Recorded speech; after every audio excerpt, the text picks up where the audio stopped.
Estou passando nesse podcast para dividir uma informação que fez toda a diferença na minha vida. Quer fazer pós-graduação, mas tá impossível correr de um lugar para o outro? Pois é, ainda mais com o trânsito. Então você precisa conhecer a educação à distância do Senac. Sabia que é nota máxima no MEC? E tem diversos cursos de pós-graduação para te levar ainda mais longe. 100% online, sem necessidade de TCC e com acesso direto a todos os professores. Ah, saber isso fez diferença sim. Inscreva-se já na pós-graduação EAD. Quer saber? Senac EAD. Today on CityCast Philly.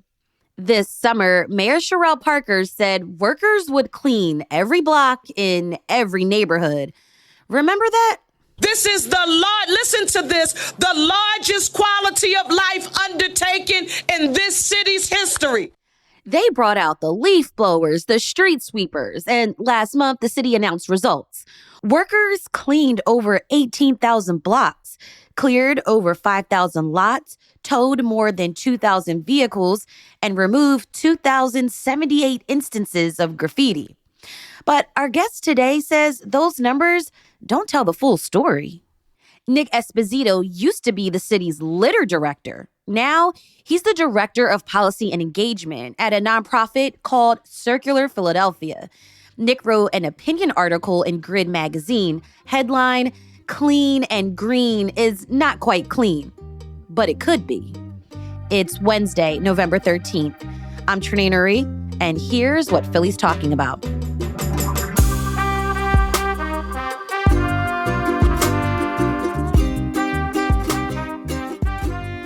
We're recording here at the Fiddler Club in Center City. I'm sitting right across from Nick. Nick, you called this an incredible failure. Why, from your viewpoint, did this initiative to clean our streets fail?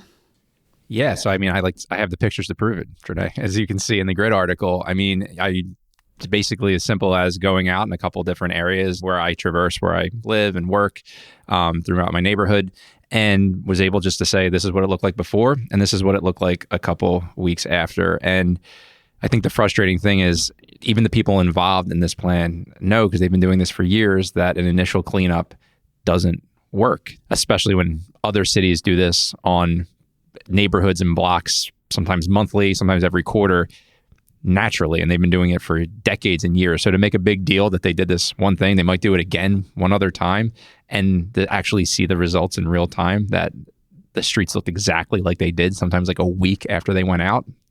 Yeah, I would call that a failure. Nick, can you describe some of the photos that you took? Describe where you were and what differences you saw. Yeah, so the first one was in the Frankford neighborhood, where I have a workspace and a warehouse space.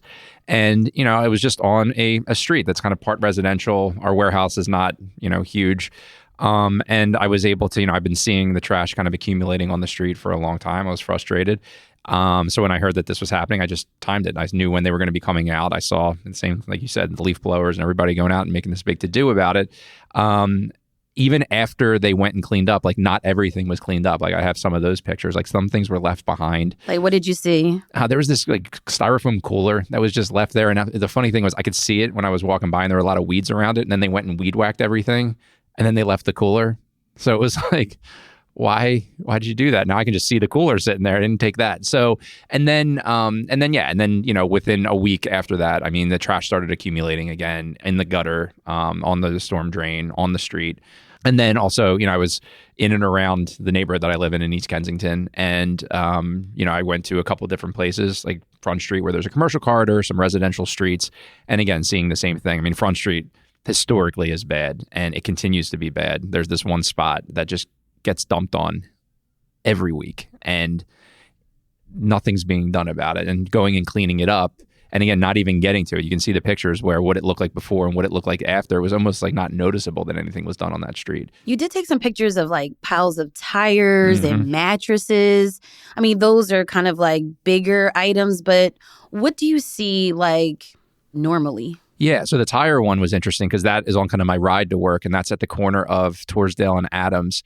And it's a huge, huge lot that must have had something industrial on it. And it looks like a dump. If you drove by, you would think like, oh, that might be like a place where they dump trash. But why would you do that there, right near the highway and all these people? It's got a chain link fence around it. So yeah, I saw a lot of bigger objects. Yeah, a mattress that was out there on Front Street.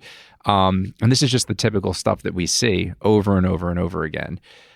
So again, I think another frustration is that, people from the administration getting up and making a big deal about, we cleaned this many blocks, but it never say like, well, out of how many blocks did you clean? Did you hit all of them? Like, are you going back and measuring? And then it was the old, we have concepts of a plan kind of a saying that we've heard before. There's supposedly something that's going to be coming out that really starts to address the systemic issues akin to, again, my former work when I was the Zero Waste and Litter Director for the city of Philadelphia, and we created the Zero Waste and Litter Action Plan, like a systemic plan that looks at immediate impact, long-term impacts, policy, like ways that we can really get to the root of the issues that are happening in Philly. Going and just cleaning something up once and making this big, calling it historic, and this is going to like solve all our problems, and then having to like backtrack it but still celebrate the success.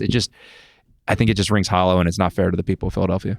Let's go to this point. Mm-hmm. You really hate when people say, at least something's being done. Why does that really boil your blood? Yeah, I mean, that's like maybe the new version of the Philly shrug. It's just, I think that one thing I will say, and again, I was also a very fierce critic of the Kenney administration after I left that, but the first part of the Kenney administration, like, I don't want us to forget that. I mean, there was a lot of excitement and a lot of big things that were happening that were both like immediately addressing issues in the city and then longer term. Pandemic hits, and sadly enough, the Kenney administration made a lot of bad decisions and lost those strategic initiatives, and then it showed up in our day-to-day. So coming off of like such a disappointment that happened with the Kenney administration, I just expected so much more out of this administration, and there's so much historic learning that she could have picked back up, and we should expect more from our politicians than something like my neighbor on the block going out and sweeping up with their broom and just fighting the good fight. They're just doing something, and I commend them for it. You're running the 6th largest city in the United States and just put in a $6.2 billion budget. We expect more. Let's talk about more on the grounds. You said that people think their blocks were never cleaned, even though the interactive map on the city's website says they were clean. Maybe the cleaners came when people were at work. Like, what's the difference there? Well, there's two things with that. One is, that's stuff that I heard after I wrote some initial articles criticizing the initiative, because this wasn't the first time I criticized the initiative. I also criticized it in the Philadelphia Citizen as well, knowing that this was coming and then having this worry that it wasn't going to work. Grid was kind of the second part of that. I'm thinking it actually didn't work. But yeah, people reached out and were like, my block never got cleaned. And maybe the funny thing is maybe they did go through and clean it, and the litter happened so fast that maybe they came home from work and it was littered again. But again, that just goes to show this doesn't work to just clean up. But yeah, I think there were legitimate, I didn't, do like a huge study that I got funded to do, but I would, hear this from people that respond after, I write these articles and say like, yeah, it never got cleaned up. And, I think the city map was a little confusing to people as well.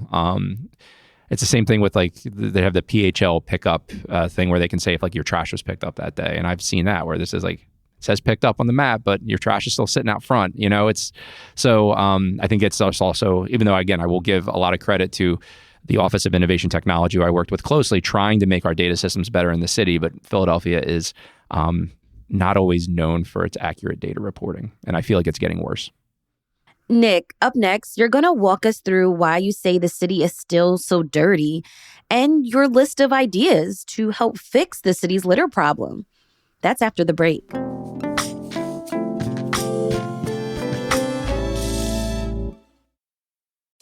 Quer desenvolver os talentos da sua equipe e potencializar os resultados da sua empresa? Conte com a expertise do atendimento corporativo do Senac São Paulo, que já capacitou mais de 1 milhão de pessoas e profissionais de instituições públicas, privadas e terceiro setor. Construa uma equipe altamente motivada e capacitada e destaque-se no mercado. Entre em contato, acesse sp.senac.br/corporativo e saiba mais. Quer saber? Senac. Ideal mesmo para o mundo atual seria fazer o ensino médio junto com o curso técnico, certo? É no Senac que o aluno tem autonomia de verdade, formação cidadã, foco na diversidade, preparação para o Enem, material didático sem taxas e muito mais. Na real, tem tudo que você precisa para se sentir preparado para a vida. Seja para entrar no mundo do trabalho ou te ajudar a decidir o que fazer na faculdade. Quer saber? Senac. Vem comigo! Acesse sp.senac.br/ensino-médio-técnico. In your, analysis, anything good come out of this? Well, I would, as I put in the article at the end of Grid, a group that I don't think, in full disclosure, they're a member of Circular Philadelphia, and I definitely support them. But Glitter, I mean, the block that was clean, that I took the picture and I made that kind of point at the end of the article, was a block that Glitter has a cleaner that goes out that neighbors pay for and cleans the block every week. So that block was still clean. So yes, if you can clean a block every week, and I'm glad that Glitter exists and it's awesome what they're doing and providing that service. I also commend the people that go out with their own brooms and do it themselves. You're never going to get away from that, right? You're going to need some level of cleaning in a city. It's a city. It's just the nature of it. But if you're not getting the systemic issues, the investment that the community needs to make for Glitter, the time that someone needs to go out to clean up their own block, the frustration when they say an illegal dump, that just piles up. And it's not fair to have to carry that full burden. That systemic problem. Why is the city so dirty? So there's multiple factors for that. One is, when it comes to our commercial corridors, like we have like really no trash can plan. I mean, they put these big bellies in, they're making a big deal about they're a very expensive solution and they don't actually get the job done. So I think we need more trash can coverage, but while still using technology. And there's sensor technology that costs $10 a sensor to put into a trash can, a wire basket, to know if it's full. What does that mean? Break that down for me. And this is the frustrating thing about big bellies, which are even why they don't work so well, is that they have sensor technology in them that says they're getting full. They send pings to a command center that knows that's happening. And then in theory, it's supposed to create like dynamic routing to say, okay, trash truck, here's where everything's full. This is like the most efficient route you can take to get everything picked up. They don't do that in the city. Why don't they just pick up the trash or dispose of the trash in those big bellies during trash day? So they fill up fast, right? Because if you have a trash day, you have once a week, but it's a commercial corridor. A funny story, I always remember this story, is when I was Zero Waste and Litter Director, the Head House District was having a lot of complaints because their big bellies were filling up super fast. So when we really went into the big belly and looked and saw what was happening, it was because some of the pizza shops around there had switched to, instead of just giving out the paper plates that you would get your pizza on, little boxes. And that's like a thing. A lot of pizza places are starting to do that now. Because cardboard is just so much more produced than it was, even 10 years ago. It makes it sometimes easier to carry your pizza. It does, for sure. And I think people like it and they respond to it. But when you eat your pizza and you're still on South Street and you put it in a big belly, it's going to fill up in an hour. And that's what was happening. So, again, this is trying to, the immediate things is okay, well, then we need to figure out how to get those trash cans emptied faster. But what is a future state? Can they be using reusable things that get brought back? Can they just be using a tray that's a little more rigid that they can be brought, is there another solution that never got figured out? But these are the kind of things that circular economy goes to. It's you reduce the litter and waste while also providing something that, again, it's a better way to carry your pizza. Is it a people power issue? Is there not enough staff to maybe handle demand? No, it comes from the top down. I mean, it's, you have to be able to get the right technology in place, have the right vendor, have it, people supported who are technology. The whole point of that kind of technology is it takes less people to do that work, right? But what really gets me is the illegal dumping. I mean, to see what certain neighborhoods go through it's disgraceful and despicable that people do this to these neighborhoods. But again, it's not just the evil dumpers that are doing this. There's systemic issues to that. It's that the city doesn't really regulate those haulers. All you need, maybe a commercial activity license to have a pickup truck to go take a bunch of stuff off of a job site. And then who knows where it goes. And these developers are just great, that was a good deal, I'll give it to that guy. And they don't care where it went. So we try to institute things like creating more of a paper trail, more regulation to really get a handle on this industry, where the waste is going, and give better options. You say there should be regular cleanups in the neighborhoods. Who's doing that work? How would this get done? Yeah. So in a lot of cities, when I was, again, back when I was Zero Waste and Litter Director, and street sweeping was looking okay, we're going to do street sweeping. I went and studied the top 30 cities in the country on how they do street sweeping. And what I found was most cities, again, I wanted to manage expectations because there were those advocates out there that expect every city block to get swept once a week. And that's just inconceivable. And no city does that, nor is it needed in a lot of the areas, right? So again, it's using data. Where's the need? And in a lot of cities, at a minimum, they're doing quarterly cleanings in neighborhoods. Other cities I saw of our size are doing monthly cleanups. And they're coming through with street sweepers and they're just cleaning up. And it's the litter. It's also just the schmutz you have on the street. You see all the time. It's the, stuff that's coming out of tree pits and, runoff and things like that. It just keeps the street clean. I'm an advocate for that. We should be doing that. So the city can come through and have a plan, and at least like these other cities, you have publicly accessible dashboards that are like, this is when your neighborhood's getting cleaned up, and everyone knows, and it happens. So another one of your ideas is to, while promoting this routine cleanup, give some money for the cleanups, some monetary incentive. Yeah, for sure. I mean, this goes back to just across the board. I think the city is not in the 21st century with like public-private partnerships. I mean, they do it in some respects, but there are so many ways that we can do better contracting with the city, like the great businesses that are right here in the city of Philadelphia. So like Glitter's a piece of that. Like they should be getting, funding. There should be a partner of the city and not like an adversary. Like sometimes I feel like it's felt. So I think that they should be, written into that. We've been advocating at Circular Philadelphia even for better waste management. And there's so many great companies here in the city of Philadelphia that are doing glass recycling, like, Bottle Underground or like Bennett and Circle Compost that are doing composting. Like they should be getting contracts to better manage our waste. And we should be comfortable with that. That's not we're giving up public services. We're not, again, there's union things that have to be thought through. And of course you have to do that, but there's a world that we can get to get to that better place, to spend our public money in a better way than, these kind of failed programs where you just kind of go out and get everybody together and do this big cleanup, and then what comes next. So what I hear you saying is there should be an overhaul for how we even collect trash and recycle in the city. Certainly. Materials have gotten too complicated, and but again, you have to realize reality. To your listeners, if I proposed up here like, oh, we're going to run 4 more trash trucks through the neighborhoods to pick up glass and then compost, people would not be excited about that, right? Anybody who's been in Fishtown or South Philly stuck behind a trash truck, you wouldn't want that multiplied by 4. But there are other ways that this stuff is getting picked up. Bennett Compost is using bikes to go around and pick the stuff up. There's containerized trash storage that's happening in New York. There are solutions to this problem, and I think we can find them. And there's job creation here, is what you're 100%. saying. 100%. And local job creation, not like, city picks it up and they're sanitation workers who should be paid way more than they're paid right now. That gets the material to a place, and then that stuff ends up going, the recycling is getting shipped all over the world. And like there are companies that it's not just about picking the stuff up, it's about processing it and keeping the material local in a true circular economy. Like we need to invest in that because we need more jobs in Philly. Can you explain the process of filing a complaint that a resident currently has to go through if they want to see their block or even their neighborhood cleaned by the city? There's 2 ways that you can do this. The one is you go through 311. Yeah, to your listeners, people are maybe rolling their eyes right now because they had that experience. I'd used 311. It didn't work. They didn't come out. I'd never heard back, whatever. Then you have the other system, the city council system. You get to go, and this is just the quiet thing out loud, right? It's that there's a very deep, entrenched retail politics system in this city. And if you know who you know, and you know someone at the desk, at the council office in your council district, and you make the call, that council person finds out about it, or the staffer, and they call the commissioner, and the commissioner hops to it and gets out there and cleans the mess up.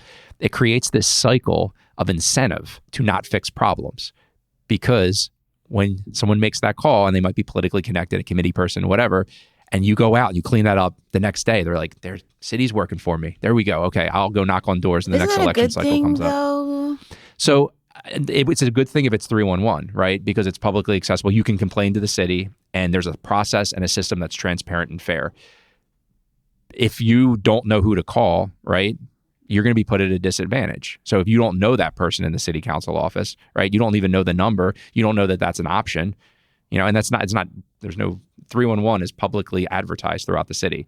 Council people say like, give us a call if you need, when they're out in meetings and stuff like that. But if you don't know to do that, or if, you're one of many calls and it just falls through the cracks because they're not really tracking it. Again, I'm not like, there are many great people in city council that care about constituent services and helping out the constituents. And I'm not trying to diminish their work or say anything bad about it. I just, as I'm explaining it, I hope any like logical person is seeing there's a disparity in this system. So we can't keep talking about, economic justice and racial justice and environmental justice, and then have this system that's so subjective on if you're going to, like, how people are going to get helped. It should be systemic, and it should be fair and transparent. And we're never going to reach those goals of like racial, environmental equity, all those things, if that's the system that perpetuates. Nick Esposito, Director of Policy and Engagement for Circular Philadelphia. Thank you so much for breaking this all down and joining me at the Fiddler Club. And thanks for joining me on CityCast Philly. Thanks for having me, Janae. Great to be here. Check out Nick's full article in Grid Philly. We'll have a link in the show notes. We reached out to Mayor Sherrell Parker's office about Nick's criticisms. Officials there told us that they knew that a one-time cleaning of the entire city could not be sustained. But, quote, we wanted to provide residents with a view of what a clean block could look like, end quote. A city spokesman said that residents have complimented the efforts, saying it was the first time their blocks had ever been thoroughly cleaned. Going forward, the initiative, which is called the One Philly United Citywide Cleaning Program, will take place in every neighborhood twice a year. The second go-round of the citywide cleaning program actually began last week and continues until the end of January. In addition, the city has implemented yet another operation to address small-scale litter. That program breaks up the city into 10 districts. The city says most areas in each district will have small-scale litter cleaned up 4 times a year.